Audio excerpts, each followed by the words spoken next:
Господин Георгиевски, здравейте сега. За мен е удоволствие и чест, че ви виждам. Предполагам, че и за нашата аудитория на Евроком, която е най-голямата аудитория, ние сме народната телевизия на България. И затова за мен е удоволствие и чест, че сте гост в моето предаване "Политика и спорт" и сте гост на телевизия Евроком. Господин Георгиевски, македонската история се пише всяка сутрин. Предишните страници се късат и се хвърлят в кошчето. Това е македонската история. Страхливият човек винаги идеализира тъмницата си, а вие сте човек с чест и достоинство. При вас няма страх и трябва смелост да кажеш твоята истина, а вие имате смелост и казвате вашата истина. Вие имате памет, за което ви поздравявам. Паметта ни е дадена не да воюваме срещу миналото, а че с паметта ми да подобрим бъдещето си, отношението между народите. И за миналото винаги трябва да говорим с уважение, защото иначе подклажда вражди в момента в Македония. Искам да ви попитам директно. Вие казахте във ваше интервюта, че се гордеете, че сте осъден в Македония, което много ме впечатли, даже така леко се просълзих, защото наистина вашия клуб на Ванче Михайлов, Иван Михайлов в Битоя, го беха запалили, стреляха по вас и много малко българи с вашето достоинство останаха в Македония. Вашия коментар за този клуб в Битоя на Ванче Михайлов и какво е вашето отношение към Ванче Михайлов, защото аз също имам много положително отношение, но вие сте в кухнята на събитията, на историята. Вашия коментар за нашите уважаеми български зрители. Добро ден на вас и за мен е чест да гостувам при вас. Поздрав до вашите зрители. И какво да ви кажа? Разбира се, чест е за мен. Да, гордея се, че съм осъден от една система, която се страхува от истината. Защо, когато един човек бъде наказан за престъпление, за идентичност, това вече не е правосъдие, това е репресия. В такъв момент не се срамуваш да се гордееш. гордееш, че си казал, аз съм българин, страна, която го отрича това право. Клубот Иван Михайлов Битоля не е просто ограда или сграда, това е символ на историческа памет, на българскиот дух и на европейските ценности. Затова беше атакуван, затова бехме палени, зашто напомня на всички, че Македонија не е била вакуум, а земја пропита с българска крв, борба и култура. Односно Ванче Михайлов, тоа което ме питахте, тоа е највеликите фигури и најомразените за югославската пропаганда. Зашто тя не можеше да го пречупи. Но за нас, българите в Македонија, тоа е чест на онези неискореним дух, којто не се продава, не се покланя и не се забравя. Не идеализираме, но не се и отричаме от тази наша част и наша памет. А именно градим мостовете не за омраза, а за истината.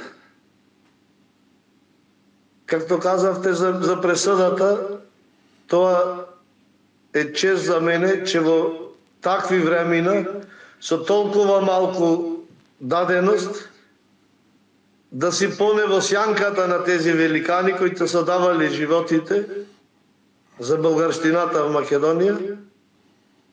За мен е чест, навистина е чест. Господин Георгиевски, искам за нашите уважаеми зрители да кажа, че вие сте един от малкото българи, активисти в Македония, които останаха там и защитават и българския народ, защитават и българщината в Македония. Дълбоко ви се покланям, желая да сте жив и здрав и Бог да ви благослови. Искам само да ви попитам моето мнение. Не трябва ли да бъде малко по-радикална политиката на България спрямо Македония, защото ако зависи от мене, примерно, бих наложил вето веднага в момента, ако зависи от мене като ръководител партиен, примерно, на Македония, докато управлява Мицовски. Това е мое мнение. Нали? Веднага бих наложил вето на Македония, докато министър-председател е Мицовски. Това е мое мнение. Вашето мнение какво е? Не трябва ли да България да бъде по-радикална в отношението си в политиката спрямо Македония? България няма вече какво да бъде радикална и няма какво да налага вето. България няма двустранен проблем с Македония. Македония има проблем с Европейския съюз. Македония трябва да си ги изпълни договорите, които е ги подписала. Той е договорът от 2017 до 2000 и французското предложение, което сега вече не е френско предложение, а е европейско предложение.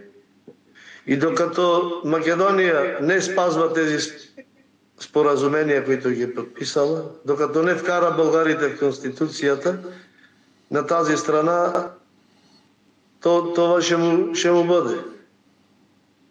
България си я одигра своята роля, като ни чу, като ни разбра и като се застапи пред европейските институции за нас, българите от Македония.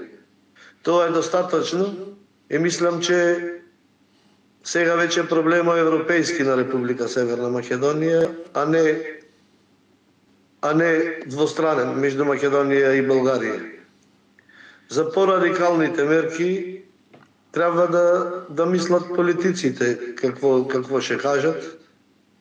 Ама ние сме доволни и нашата кауза ще бъде изпълнена, защото Македония няма друг път. Вие изразявате вашата българска национална идентичност. И искам един откровен отговор. Всеки, който се изявява като българин, под натиск е още в Македония или вече този натиск намаля?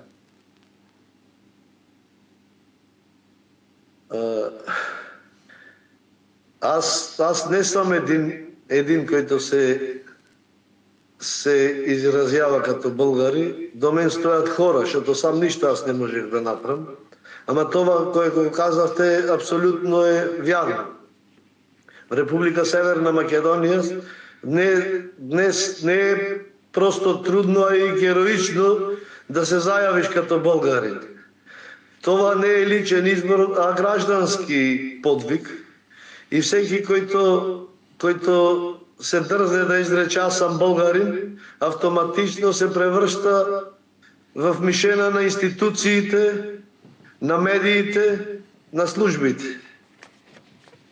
Ние живеем в абсолютна абсурдна реалност, мога да кажа, в страна, която претендира да бъде част от Европа, но третира българската идентичност като престъпление.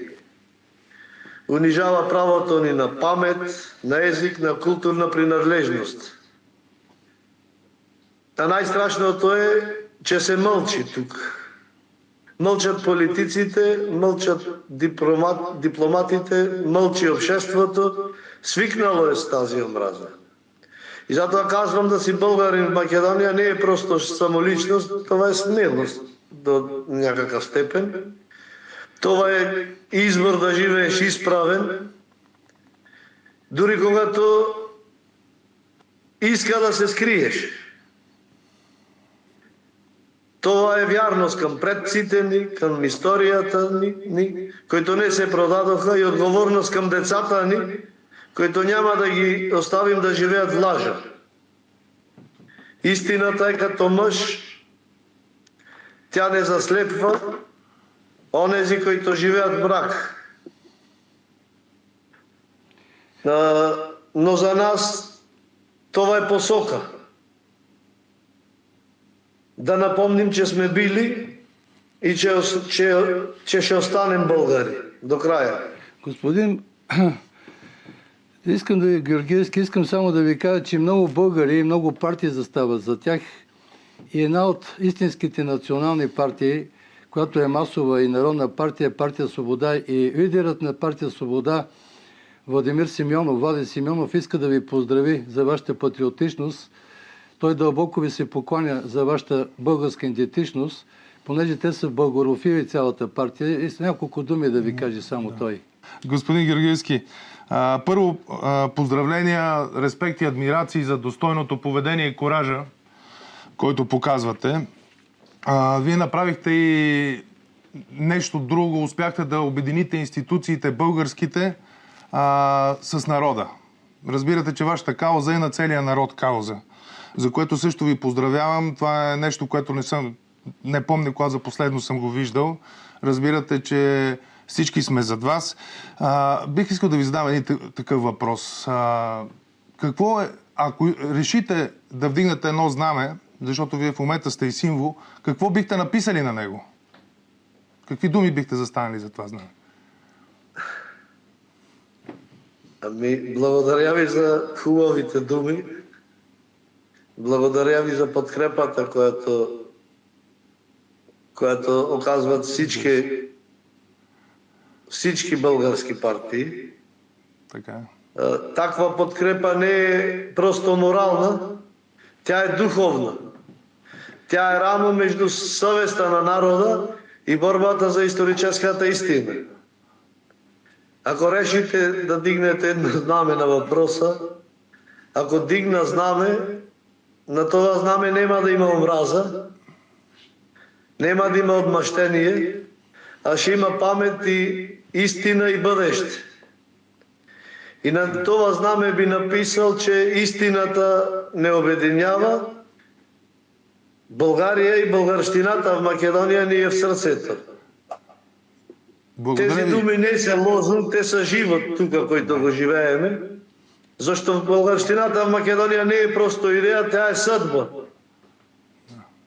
Ние не сме избрали от удобствие, а сме приели с достоинство.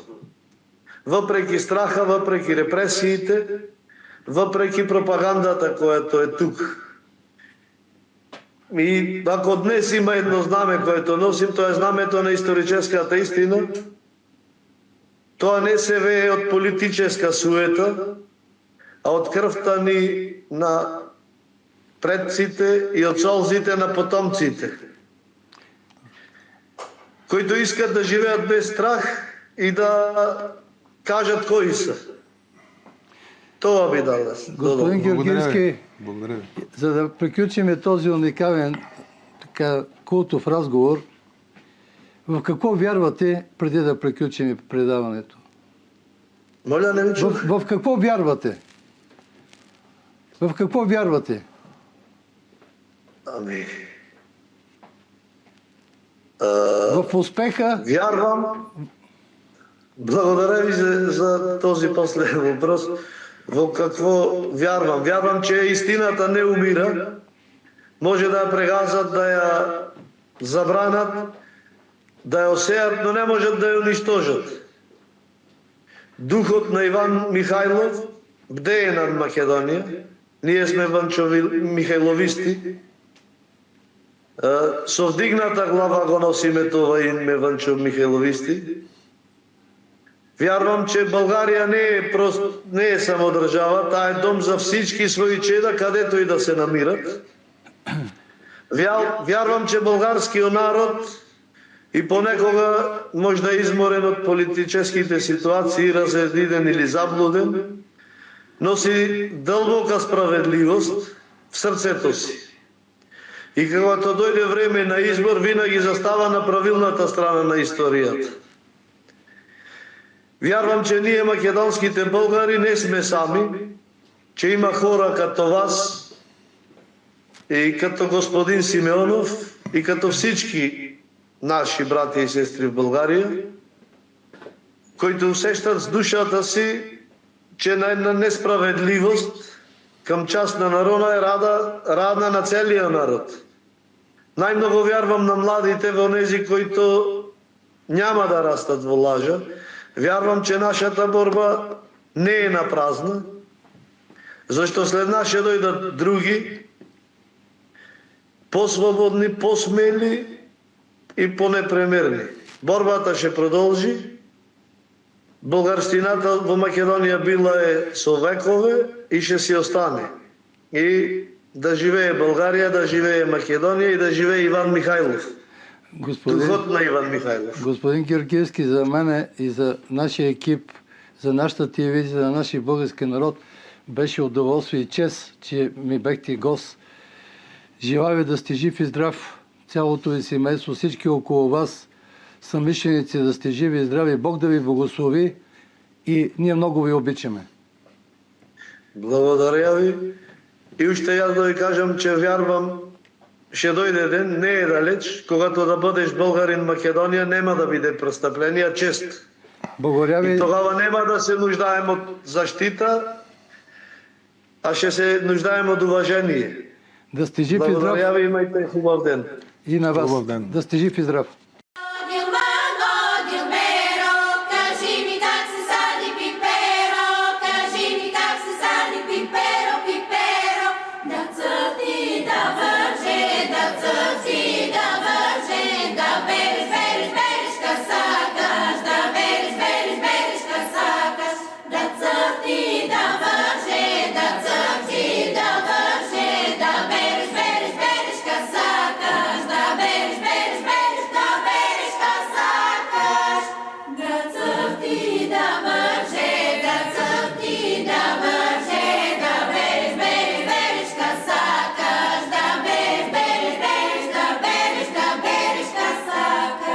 Помощник, помощник, помощник, помощник.